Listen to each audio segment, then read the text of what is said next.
Hi everyone, and welcome to part 3 of this current series that I'm working on, all about trains in films. And as you can see here on the screen, what we're going to cover today is Von Ryan's Express, Back to the Future Part 3, and The Silver Streak.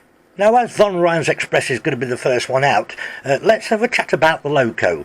Please have a look at this picture. Now, I have no reason why she doesn't have the tender on her, but this is an Italian locomotive. It's an FS 735, that's the class number, and as you can see, it is a 280. You can also clearly see it has 2 humps, and it doesn't have any smoke deflectors. This indeed is the type of loco that was used in the film. In fact, it could even be the actual one, who knows? And here's another picture in black and white this time, and you can clearly see the 8-wheel tender on her in this photo. Let's now bring the train out and I'll have a chat with you a bit more. Listen up then everybody, I have scoured the globe to try and find an FS 735. I cannot find one at all. I read on a topic that somebody said Marklin may have done one in the past, but again I've come blank, drawn blanks everywhere, cannot find a 735 from Marklin or anybody, so I've had to go for the next best thing, which is actually a 740. This is very, very, very similar in many ways.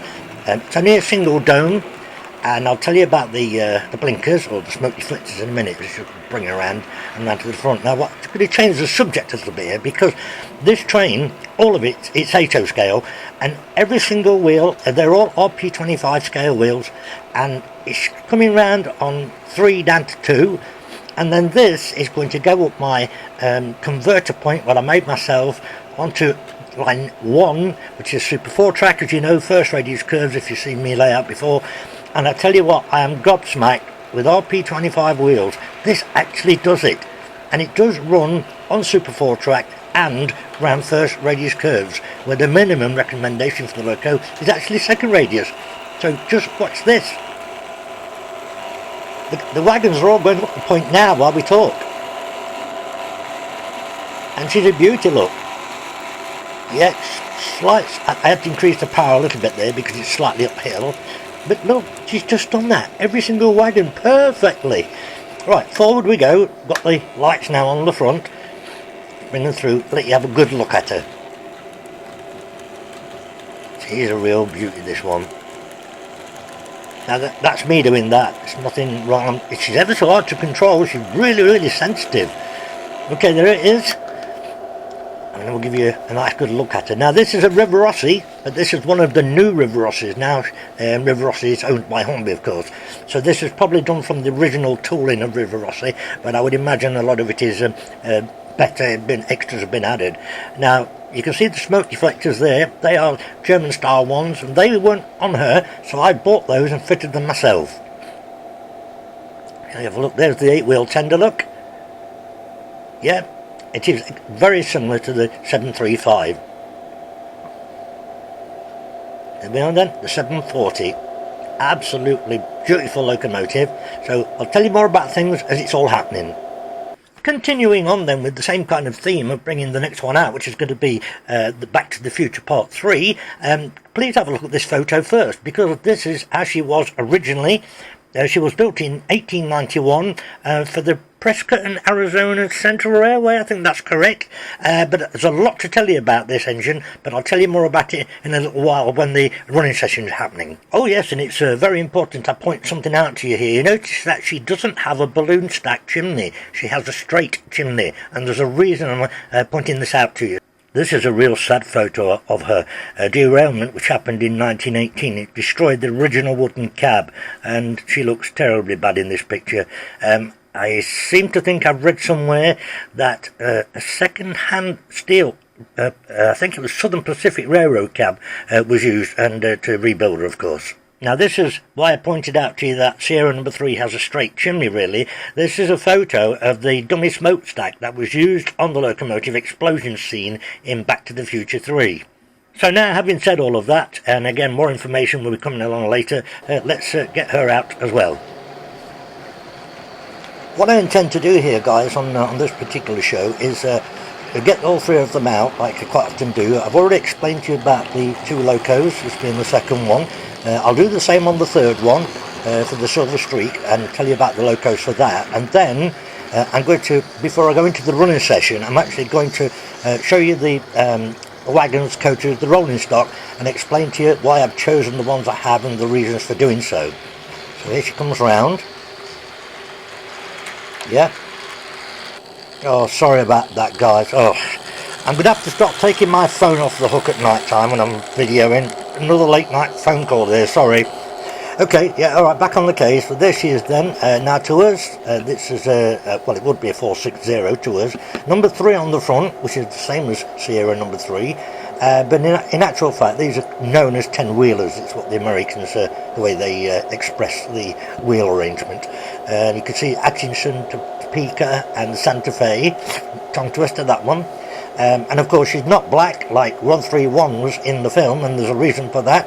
And again, I'm going to go through this all with you after we've got the third one out. So stay with me, and let's get on and do that right now.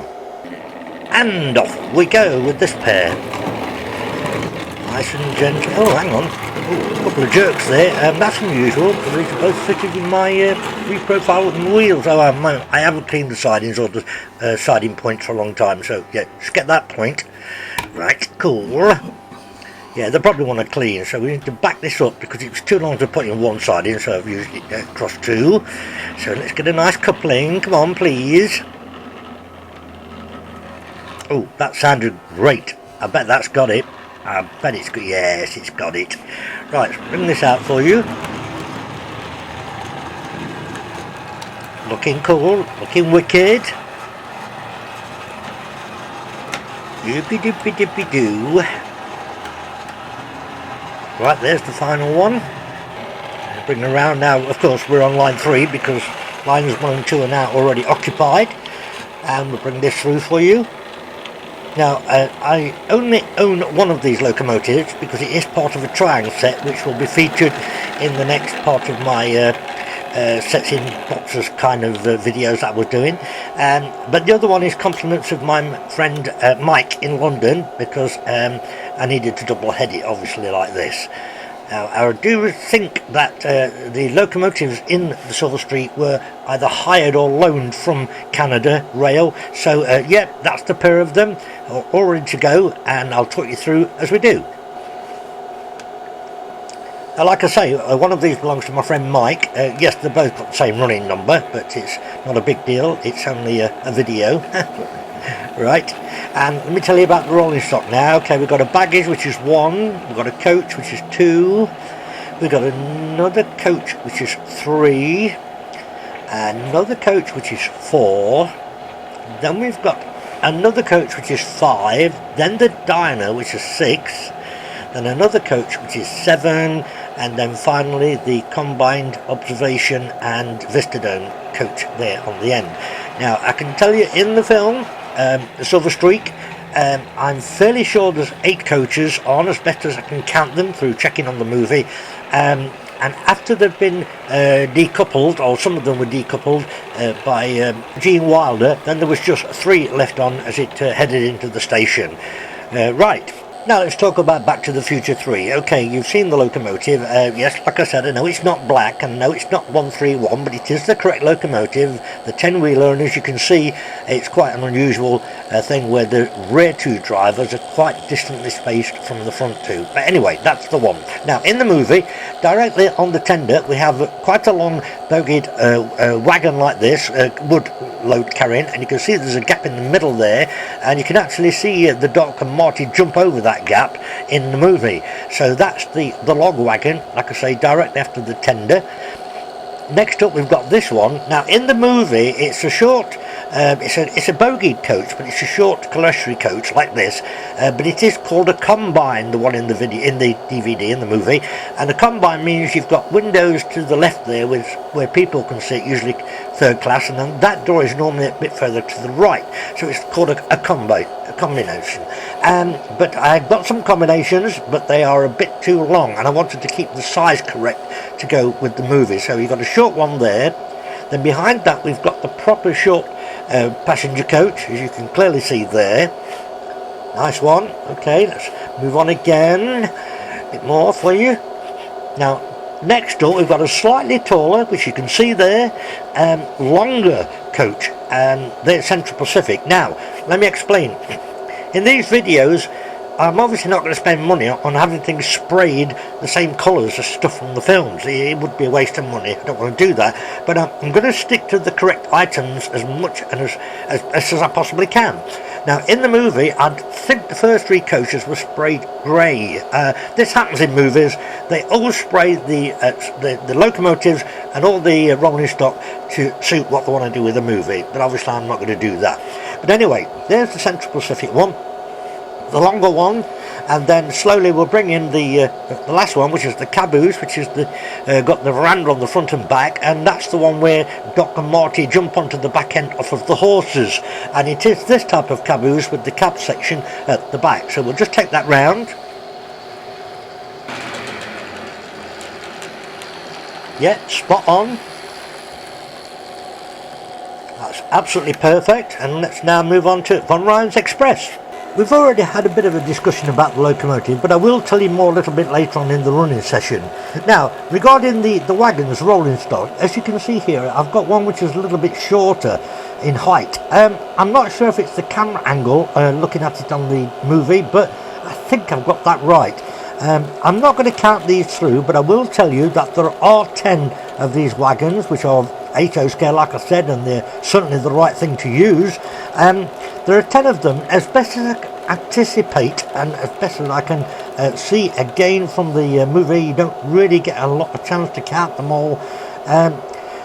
There was originally 13, I believe, and then after the part where some of the wagons catch fire, and it's 3 of them, they get removed from the train, which leaves 10, which is why I've done it. Now this one, which is the coach on the end, it's got the veranda at each end. It's not a perfect match, but it is the kind of bogie coach used in the movie. And there it is, and I'm sure you'll agree it is very, very close, looks the part, really good. So the best thing to do now is to just move this along, get it round. There we go.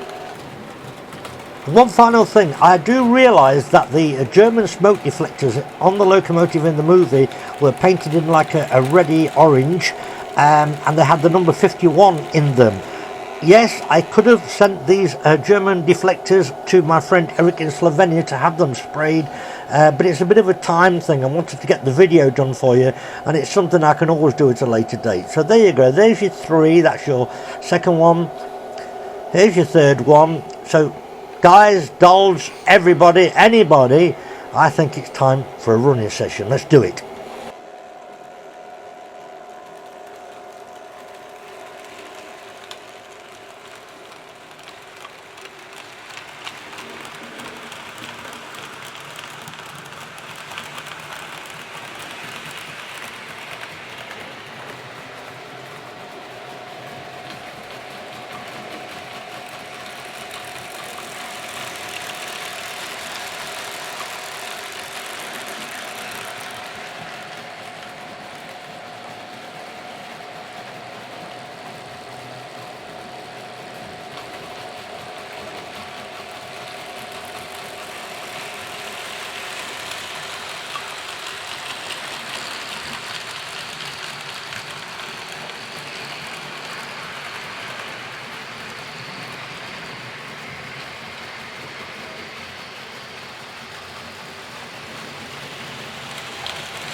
So while the running session is undergoing, let me give you some information about various things that you can see running around the track. A lot of people say they like the information that I include in my videos, so yeah, let's do it again. So then, to the actual locomotive that was featured in the movie Back to the Future Part 3. She's Sierra number 3, as I mentioned earlier on in the video, and she's often called the movie star locomotive. She is actually a 19th century steam locomotive owned by the state of California. Sierra number 3 has appeared in more motion pictures, documentaries and television productions than any other locomotive, that including Flying Scotsman. It has been called the most photographed locomotive in the world. Built in 1891, which I think I mentioned earlier, I have a feeling I've got this right, as she was in service all the way up till 1996. I'm sure she would have had a few overhauls in that long period of time, but that's what I've read. And then after a 14-year absence from the service and a 3-year-long overhaul requiring its original boiler being changed, she was back in operation in July of 2010. Brilliant. She was actually built by the Rogers Locomotive and Machine Works at Paterson, New Jersey, over there in the States, of course. And through her lifetime, she's had many different liveries, particularly from the point of view that she was used in so many films, and she was owned and operated by a few different companies along the line, pardon the pun. Now, as she is so famous for all these appearances in TV and films, etc., I'm not going to sit here and reel them all off. That would be really stupid. The best thing to do is just, punch in a search for Sierra number 3 and go and check it on Wikipedia. And the list of films and everything is there. But what I can tell you, she actually appeared, or has appeared to date, in 36 films, 35 TV appearances and 4 documentaries. So as Flying Scotsman is known worldwide, most famous locomotive in the world, I think Sierra number 3 has beat her on everything else when it comes to appearances. Moving on now to the Class 735, which was the locomotive used in the Von Rhine Express movie. There was a situation that developed during the World War I where the Italian railways needed more locomotives for freight trains. The thing is, there was no possibility of building them at home or in the war-ravaged Europe. It was therefore decided it would be better to have them built overseas, and this they did. And this is a bit strange actually. Using the Class 740 design as a pattern, which is the one you see running around now, there was a few alterations made to the pattern to allow for no delays in production.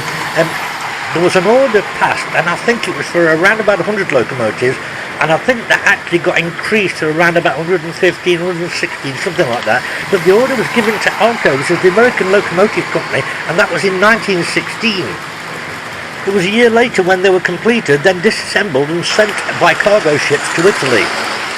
Here I can't remember the exact figures, but I think only about 100 and something of them actually reached Italy because a U-boat sank one of the ships carrying about 7 or 8 of them. Rather interesting that. In or around 1918, I think, that's a couple of years later, I think another 280 odd were ordered, and the order was given to the Montreal Locomotive Works in Canada, which I think has something to do with Alco anyway. Now, on to the Class 740, which is the actual one you're seeing running around here on Line 1. The first of them were built in 1911, I think. I'm fairly sure that's right. I actually cannot remember the name of the company that built them, but these were actually built in Italy and not abroad in Canada or America. So there you are, a little bit of information on those for you as well. Now here everyone, you can see I'm slowing things down. I'm not doing this because we're at the end of the video. I'm doing it for a reason, because looking at everything, yeah, I'm happy with it, it's good, but there seems to be a couple of things missing, and I think I can add those couple of things and improve things much more. So like I say, I'm just bringing them round to a stop. One of the things I'm very sure I can do right away. The other thing that I've got in mind, I might have to buy something off eBay, which may take a few days to get here if I can do what I'm hoping to do. That being the case, well, it'll only be a few seconds for you, it'll be a few days for me. So let's do it. Well, here then is the first idea that I came up with. The Von Rhine's express train.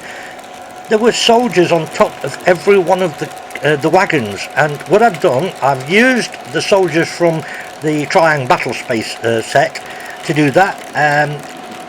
Yes, I don't think the German, but I don't think it really matters, because I don't think anybody's ever done anything like this on YouTube anyway. So yeah, that makes it a bit different, and I think it looks pretty cool, to be honest with you.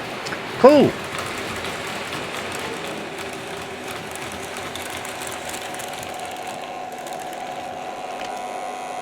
Now the other thing I've got in mind is this. Let me bring Sierra number 3 round again, and I'll give you a quick close-up of the front. Okay, zoom in, or bring the camera in I should say. I have fixed 2 car tyres there onto the front, as you can clearly see. Now, I've probably just given the game away with that, but maybe not to everybody, maybe not everybody will click on, but I'm going to have to order something from eBay, like I said, and it'll give it a few days, but stay with me. This is what I ordered. It's now 5 days later, and you can see it's the DeLorean, which of course is in the movies. And there she is, look, the back with all the gadgets, blah blah blah. Now this one is what's called in hover mode. You can see the wheels are actually at horizontal, which is, like I say, hover mode. But I had an idea, because underneath it did have some plastic wheels which allowed you to still push it along, and I thought I can do this. And after a whole evening of filing, cutting, fixing, I managed to fit a set of miniature HO scale wheels. Let's have a look at it, come on. Just check this out. Even the angle of the tyres is virtually perfect for the back valance of the DeLorean. Look at that. Knob on, as I say. Oh, I am so pleased that I thought about doing this. Brilliant. Superb. Listen, we're going to have to do one sweep across here, aren't we, with nothing else running. Let's do this, come on, it's got to happen. Yeah, look at that. Brilliant. Okay, final moving session, here we go.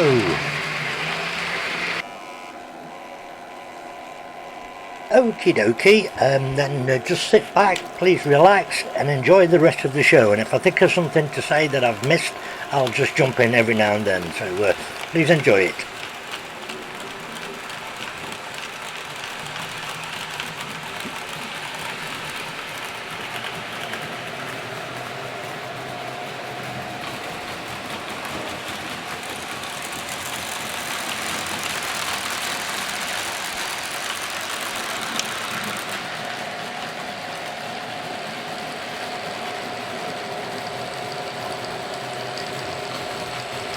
And roll chuff with that.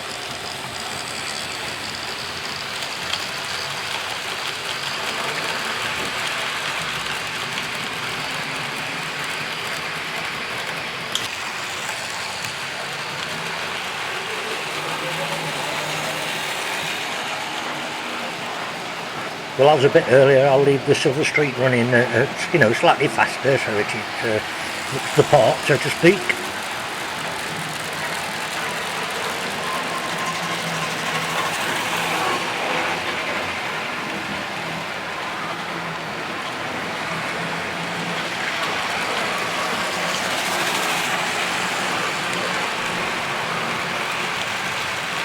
I've just thought of something I didn't tell you. The Sierra number 3 Loco, the one from Back to the Future movies.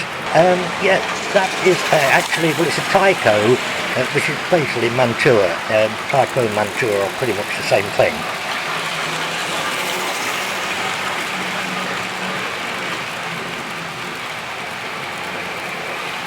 Now, I haven't really told you a lot about the Canadian Pacific ones here, the CP rail. In actual fact, in the film, they were slightly disguised to be a fictitious railway, AN Road. They didn't do much to disguise them, because you can still see the Canadian Pacific Railway markings on them anyway, and they carried their original numbers, which, by the way, the lead loco, which was CP 4070, yes, that's right, that is now in Quebec, but it's out of service, it's not being used anymore. And the other one, the one behind it, was, oh goodness gracious, it's CP 4067, I think it was, and that one's been scrapped. Now, this you might find quite interesting. Originally, Amtrak were going to be used in the film, and apparently they pulled out of it for 2 reasons. One, because there's a scene in the film where Gene Wilder bursts into the cabin of the lady that's getting dressed, and they didn't like that bit. And also because it depicts at the end a Loco crashing into the station in Chicago, and they thought it would give Amtrak a bad name, so they pulled out. So obviously the filmmakers just used Canadian Pacific stuff to do the job. Brilliant. Now I'm trying something different here. This was hard to do. I'm actually grabbing the camera just before the train hits it, and just editing out the part where I'm lifting the camera up. Looks good though.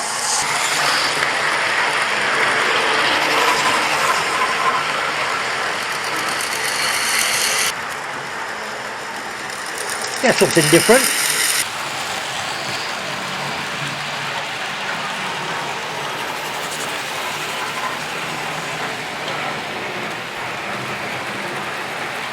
That's a good shot.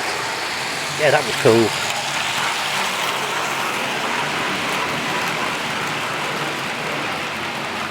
It looks like one of the soldiers on one of the wagons is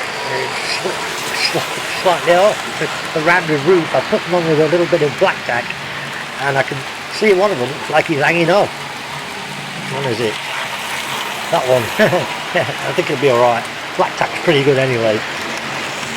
Got two choices.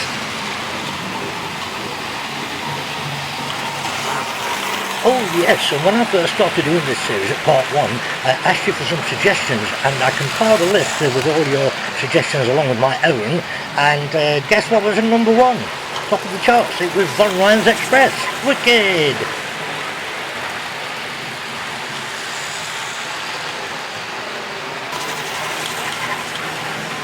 It took quite a lot of putting together, you know, guys. I hope you're enjoying it. I hope you are enjoying it. Not quite at the end yet, but yeah, a bit fast, but I got there. Now here we're on the front of the CP at Railways, just once round. She's moving pretty fast actually. Yeah, that's cool. Now we're on the 740. Italian class FS 740. You can see the Sierra number 3 side there with the DeLorean car. Oh, now we're on the Sierra number 3 anyway, on the tender. This looks like it's at a slight angle, but it doesn't matter. Yeah, just one round on each for you. Don't want to overdo it. Okay, well, that's it. Oh, dear.